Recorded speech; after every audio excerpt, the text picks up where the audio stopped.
कहते हैं कि करें योग रहे निरोग। लेकिन सबसे परेशान है यहाँ पे हॉस्पिटल की सुविधा। लोकल यहाँ पे कुछ भी डॉक्टर्स फैसिलिटी नहीं है, रोड रास्ता सब गड्ढे ही गड्ढे हैं। यहाँ हमारा बिंद्रा नवागढ़ विधानसभा क्षेत्र जो है ना बहुत पिछड़ा हुआ एरिया है।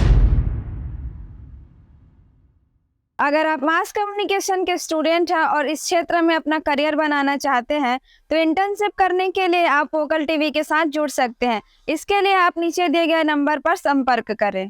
वोकल टीवी के लिए मैं रवि तिवारी। सबसे पहले तो जो तमाम नेताओं के इंटरव्यू दिखाने के बाद जन समस्या को जिस तरह से उकेरते हैं, जन समस्या को जिस तरह वोकल टीवी बाकायदा पटल पर लाकर शासन प्रशासन के सामने उसे दिखाता है, इसके लिए वोकल टीवी की लगातार प्रशंसा तो हो रही है और हम काम भी लगातार कर रहे हैं कि जनहित के मुद्दे सामने आ पाए। आज हम स्टेडियम में पहुंचे। मेरे कैमरामैन से कहूंगा थोड़ा सा स्टेडियम का नज़ारा को दिखाएंगे।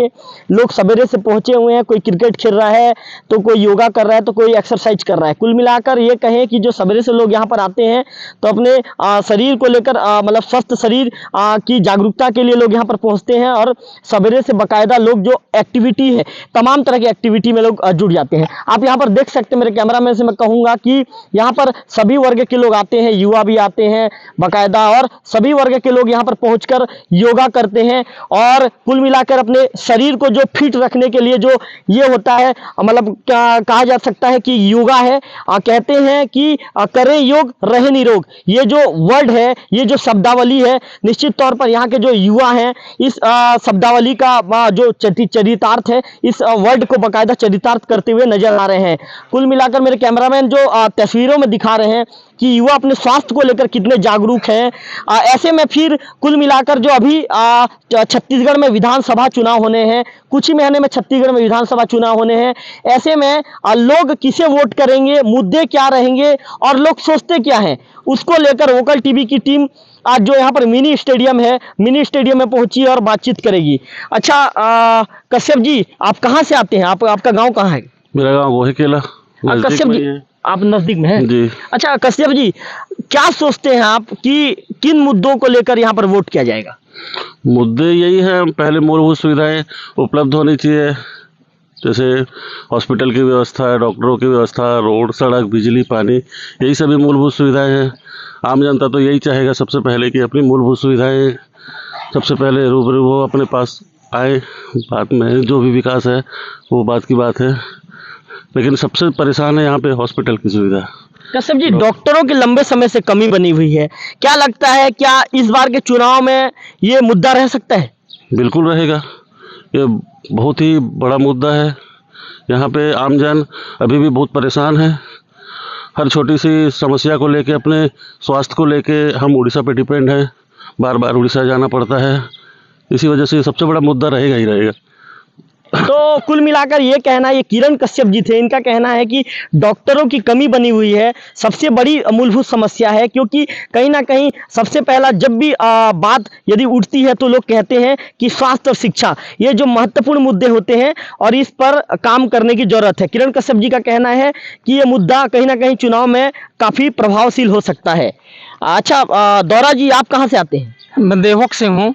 आप डेली आते हैं यहाँ पे? हाँ, डेली मॉर्निंग वॉक आता हूँ यहीं पे। अच्छा दौरा जी, एक सवाल मैं आपसे बाकायदा करूंगा। यहाँ पर जब अभी जो चुनाव होने वाले हैं तो क्या पार्टी बेस को देखकर आप लोग पार्टी को देखकर वोट करेंगे या कैंडिडेट को देखकर आप लोग वोट करेंगे? मेन कैंडिडेट होता है, कैंडिडेट को ही देख के वोट करेंगे। अच्छा जो विकास देवोक क्षेत्र का विकास करे वैसी आदमी को चुनना है, जो देश का छोड़ो अपना जो नॉर्मल यहीं का देवोक का बासिंदा का विकास हो, बस यही है। दौरा जी 3 बार से यहाँ पर बीजेपी का विधायक है।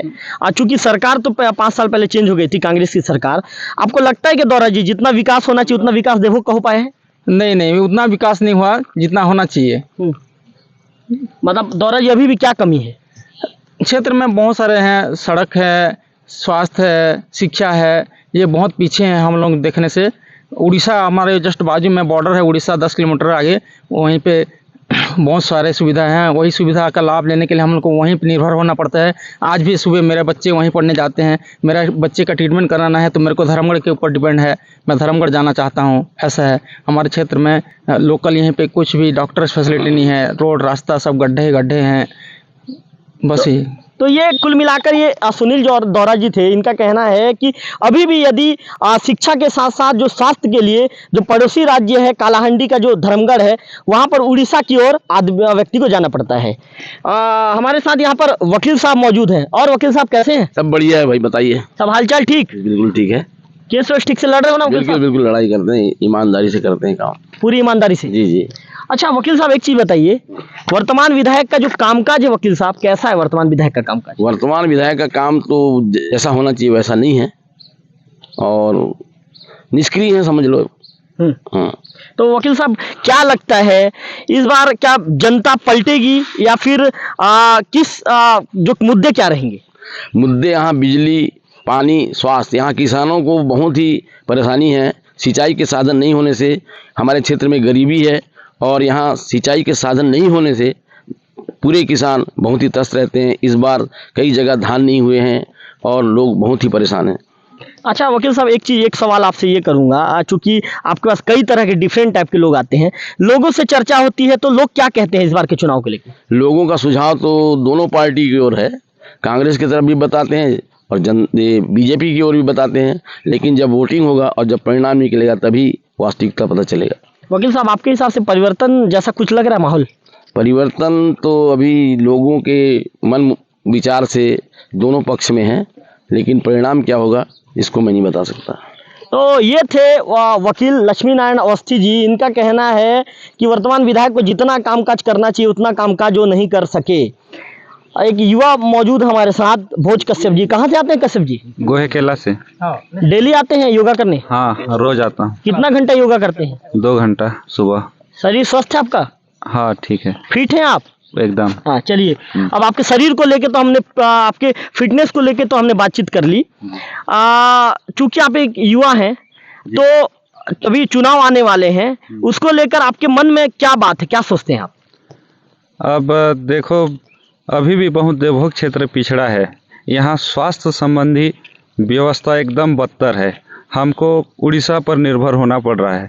हम अपने बच्चों को चिकित्सा के लिए धर्मगढ़, भवानीपटना, उड़ीसा तक हम हमेशा ले जाते हैं। तो यहाँ जो भी कैंडिडेट होगा, विकासशील होगा, उस विकास करेगा देवभोग का, उसको हम लोग यहाँ चयन करेंगे। मतलब भोज जी, पार्टी को देख के यहाँ पे वोट नहीं किया जाएगा, अब कैंडिडेट देख के वोट किया जाएगा? हाँ, कैंडिडेट जो अच्छा रहेगा, जो यहाँ का विकास करेगा, उसको हम लोग इलेक्शन में वोट करेंगे। तो कुल मिलाकर यहाँ के जो जागरूक मतदाता हैं, युवा मतदाता हैं, इनका कहना है कि अब पार्टी देखकर नहीं, कैंडिडेट देखकर यहाँ पे बाकायदा वोट किया जाएगा। हमारे साथ परस प्रधान जी मौजूद हैं। प्रधान जी, क्या सोचते हैं आप वर्तमान चुनाव को लेकर? क्या सोचते हैं आप कि किसको मौका दिया जाना चाहिए? वर्तमान चुनाव क्या है, जो पढ़ा लिखा जो योग्य व्यक्ति है वैसे लोगों को ही वोट देना चाहिए, क्योंकि हम लोग बहुत पिछड़ गए हैं, सिर्फ पार्टी के नाम से ही पिछड़ गए हैं। तो हम लोग को पार्टी पे ना जाके हम लोग को जो पढ़ा लिखा व्यक्ति है उसी को ही वोट देना चाहिए। तो इस बार आप लोग कैसा कैंडिडेट चाहते हैं कि कैसा कैंडिडेट मैदान में उतरेगा तो आप लोग बढ़ चढ़ कर उसे वोट करेंगे? जो पढ़ा लिखा योग्य व्यक्ति हो, जो यानी अपना जो पद को समझ सके, ऐसा व्यक्ति को ही हम वोट करेंगे। यानी कि हम पार्टी और पार्टी उसमें हम लोग नहीं जाएंगे। सीएम भूपेश बघेल का कामकाज कैसा है? सीएम भूपेश बघेल का कामकाज अच्छा ही है, सभी को जो सुविधा मिलना था वो सब मिला है, किसान लोग भी खुश हैं और बाकी लोग भी खुश हैं। तो कुल मिलाकर ये कहना है, मुख्यमंत्री के काम की तारीफ कर रहे हैं और इनका कहना है कि एक ऐसे व्यक्ति को चुनावी मैदान में उम्मीदवार बनाया जाना चाहिए जो अपने पद के गरिमा को समझ सके और एजुकेटेड हो, पढ़ा लिखा हो। ऐसे व्यक्ति को इस बार मौका दिया जाना चाहिए, ऐसा कहना है परस प्रधान जी का। हमारे साथ एक और युवा मौजूद हैं, सूर्यकांत सिंदूर जी। अच्छा सूर्यकांत जी, आप एक युवा हैं और युवा के नाते आप क्या सोचते हैं कि कैसे व्यक्ति को चुनावी मैदान में उतारा जाना चाहिए? यहाँ हमारा बिंद्रानवागढ़ विधानसभा क्षेत्र जो है ना बहुत पिछड़ा हुआ एरिया है और पिछले 10-15 साल से जो भी यहीं विधायक चुन के आ रहे हैं तो वो विधायक लोगों का जो काम काज है पिछले 10-15 सालों से, तो वो काफ़ी निंदनीय रहा है। तो अभी इस बार हम ऐसा व्यक्ति को देख के वोट करेंगे जो इस क्षेत्र का समस्या, सामाजिक समस्या हो या जैसे शिक्षा का समस्या हो, स्वास्थ्य का समस्या हो, ये सब समस्या को अगर हम उनके पास लेके जाएं तो वो व्यक्ति उसको सुने और उस समस्या को यहीं से देवभोग से ले करके उसको विधानसभा तक के लेकर जाए और उस समस्या को वहीं से उसका निराकरण हो गया, यहीं उस समस्या का यहीं देवभोग में निराकरण होना चाहिए। आप एक युवा हैं, मुख्यमंत्री के कामकाज से आप कितने प्रभावित हैं?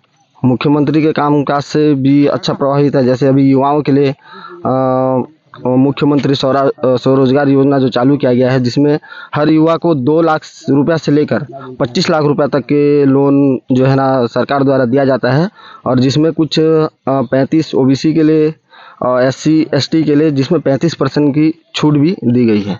अच्छा, आप लोग यहाँ पे योगा करने पहुँचते हैं, आप लोगों को जो जरूरी सुविधा मिलना चाहिए, क्या वो सुविधा है? यहीं कोई सुविधा नहीं है। यहीं से पंचायत के द्वारा भी 2 बार यहीं के जो अभी वर्तमान जो विधायक हैं उनको 2 बार यहीं से प्रस्ताव दिया जा चुका है, ओपन जिम के लिए दिया जा चुका है, तो उसमें आज तक के साल भर होने जा रहा है, कोई ध्यान नहीं दिया जा रहा है विधायक के द्वारा। और यहाँ जितने भी विगत 10-15 सालों से जो विधायक बने हैं, तो विधायक क्या था, व्यक्ति विशेष में निर्भर रहते हैं। अपने आपसी लोगों को, अपने जो आपसी लोगों को हैं उनको लाभ पहुंचाने में उनका स्वार्थ रहता है, और जनता के बीच में जनता के लिए किसी भी प्रकार का यही कोई कामकाज नहीं। अच्छा, एक चीज़ आपने बहुत अच्छा चीज़ कहा कि आपसी लोगों को लाभ पहुंचाने में ज़्यादा ध्यान रहता है, तो क्या ये आपसी लोगों को लाभ पहुंचाने के चक्कर में उनकी कुर्सी जा सकती है इस बार? हाँ बिल्कुल, जो व्यक्ति विशेष को देख करके जो लाभ पहुंचाया गया है, तो इस बार वैसे जनता का मूड है कि ऐसे व्यक्ति को बदला जाए। हाँ, ऐसे व्यक्ति को बदला जाए। तो कुल मिलाकर हमने सभी लोगों से बात की, अलग अलग लोगों ने अलग अलग तरह के जो यहाँ पर समस्याएं हैं, अलग अलग अपनी बातें रखी, अलग अलग अपने विचार पेश किए। कुछ लोगों ने सबसे ज़्यादा फोकस तो यहाँ पे ये दिया कि देवभोग में आज भी देवभोग में जो मूलभूत समस्या है, मैं आपको बता दूं कि शिक्षक हो, शिक्षा हो या स्वास्थ्य, यहाँ पर अभी भी ब्लॉक के कई स्कूलों में शिक्षकों की कमी है।